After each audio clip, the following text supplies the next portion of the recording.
오늘 말씀드려보고 싶은 섹터는 2025년도 상용화를 목표로 하고 있죠. 중장기적 관점에서 반드시 좀 보셔야 될 UAM입니다.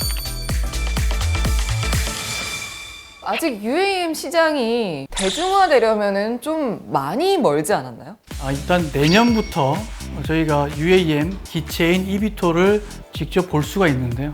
내년에 프랑스 파리에서 열리는 올림픽 기간 동안 독일의 eVTOL 생산 기업이죠. 볼리콥터에서 관광객들을 수요 나르는 그런 이벤트를 할 예정이고요.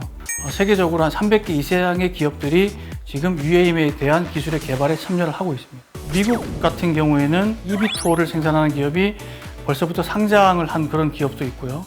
시가총액이 지금 조 단위가 넘어가는 그런 상황입니다. 남희 씨는 UAM이 언제 상용화될 것 같으세요? 글쎄요. 우리나라 같은 경우에는 2025년 상용화 목표로 지금 움직이고 있고요. 오, 2년밖에 안 남았네요? 네, 그렇죠. 올해부터, 그러니까 2023년 8월에 UAM 특별법이 제정이 예정이 돼 있고 실증 사업 1단계가 또한 8월부터 실행이 됩니다. 내년은 아마 잠실과 김포 또는 잠실과 인천 쪽에서 실증 사업이 진행이 됩니다. 서울시 같은 경우는 4월이죠. 4월에 이 eVTOL 기체가 수직 이착륙할 수 있는 버티포트 후보지를 발표할 예정이고 거리를 다니시다가 이 UAM 기체를 목격하실 수 있는 시점이 아마 내년일 겁니다. 그런 점을 봤을 때 투자자 입장에서는 지금 시점에서 관심을 가져보아야 되지 않을까 그렇게 보여집니다. 교수님이 이렇게 말씀을 해주셨지만 사실 전기차 살래, UAM 살래 이러면 전 전기차 살 것 같거든요. 근데 UAM 같은 경우는 최근에는 테마주 성격이 솔직히 강하긴 하죠, 아직까지는. 테슬라 같은 경우를 보게 되시더라도 2008년도에 처음으로 테슬라가 출시한 자동차가 있습니다. 로드스터인데 그게 처음에 도로를 달릴 때만 하더라도 솔직히 투자자들은 반신반의를 했죠. 근데 테슬라가 2010년도에 상장을 합니다. 주당 1.59달러에 상장을 하는데 주당 한 200달러 정도 하죠. 200배의 성장을 가져온 그런 섹터가 또 전기차죠. 미국의 투자은행이죠. 모건 스탠리에서 예상한 UAM의 시장 규모는 2040년까지 1,800조 시장을 예상하고 있습니다. 제가 생각했을 땐 이 UAM도 전기차에 버금가는 그런 파급력 있는 성장성을 보여줄 거다. 그렇게 생각을 합니다. 그리고 UAM은 2차 전지, 즉 배터리의 성장과도 맞물려 있기 때문에 전기예요, 택시? 그렇죠.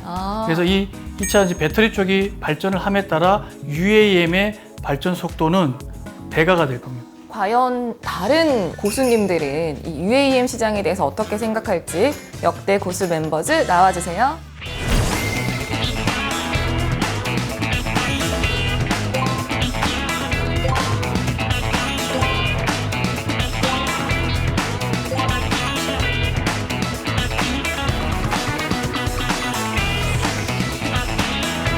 변영인 고수님은 지자체를 중심으로 한 UAM 컨소시엄에 주목하자고 하셨는데 우리나라는 KUAM 그랜드 챌린지라는 프로그램을 실행을 해서 현재 46개 기업이 7개 컨소시엄을 구성을 했습니다. 일단 현대차가 있을 거고요.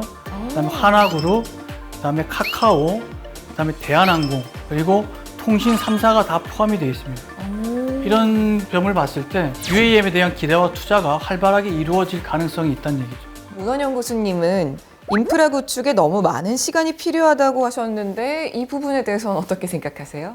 인프라 구축에 시간이 많이 소요되는 건 사실이죠. 특히 우리나라 같은 경우는 2020년대 들어서 투자를 하기 시작했는데 미국이나 독일 같은 경우를 보시면 벌써 2010년 초반부터 관련 법규를 개정했고 또한 벤처기업에 대한 투자 그것들이 이루어진 걸 봤을 때 우리나라는 조금 늦었다고는 할 수 있습니다. 그만큼 속도감 있게 좀 진행을 하고 있고 우리나라 같은 경우에는 2035년에 버티포트죠. eVTOL 기체의 전용 공간을 50개소를 확대하겠다는 그런 방침을 가지고 있습니다. 언제 저희는 매수를 해야 돼요? 당장 눈에 보이는 뭐 이벤트가 있을까요? UAM은 지금 기술적인 관점에서도 접근하기에 딱 좋은 시점입니다. 아, 지금? 8월 달에 UAM 관련된 이벤트들이 많이 몰려 있거든요. 뭐가 있냐면 첫 번째로 국토부에서 이런 얘기를 했습니다. 우리나라는 UAM에서 가장 자유로운 법안을 만들겠다고 발표를 했거든요. 늦은 만큼? 네, 거기에 대한 UAM 특별법이 8월에 제정될 예정이죠. 실증 사업의 1단계가 8월부터 전남 고흥에서 시작을 하죠. 1단계 실증 사업에서 채택된 컨소시엄은 2단계 도심 실증 사업에 참여를 하게 됩니다. 저희가 투자자로서 관심을 가져야 될 시점은 8월 이전인 지금 시점과 그리고 1단계 실증 사업이 끝나고 다음 2단계 실증 사업에 참여하는 컨소시엄이 채택이 되기 그 전에 관심을 가지시면 되실 것 같아요. 그래서 꼭 관심 갖고 지켜볼 회사 3개의 종목을 준비를 했습니다. 신현호 고수님의 UAEM주 탑3, 3위부터 볼게요. 현대차. 현대차를 보시게 되면 미래 신사업 부분에서 기존의 사업이었던 자동차 부분에 50%를 투자를 하고 이 UAM 부분에 30%의 비중으로 투자를 하기로 결정을 했습니다. 그만큼 이 UAM 시장에 대해서 가장 적극적으로 대응하고 있는 그런 회사라고 보시면 되죠. 국내에 가장 UAM 관련된 대장주라고 보시면 되실 것 같아요. 현대차 같은 경우에는 KT 인천공항공사와 함께 컨소시엄을 구성을 해서 1단계 실증 사업에 참여를 하게 되고요. 현대차는 2020년도에 미국의 슈퍼널이라는 기체 벤처 기업을 설립을 했습니다. 그래서 이 슈퍼널의 그 대표이사에 나사의 임원을 영입을 해서 대표이사를 하고 있죠. 그만큼 슈퍼널이라는 회사를 키우기 위해서 움직임이 굉장히 활발하게 이루어지고 있습니다. 또한 그 현대차 그룹의 이 슈퍼널은 마이크로소프트사 아시죠? 그 회사와 함께 첨단 미래항공 솔루션 개발에도 현재 동참을 해 있고요. 국내에서는 현대차의 기체를 2028년 정도에 보실 수가 있으실 거예요. 현대차는 지금 UAM에 관련된 매출은 반영을 하지 않고 있죠. 다만 작년에 최대 실적을 달성을 했죠. 올해도 실적 성장세가 이어질 가능성이 높은 회사입니다.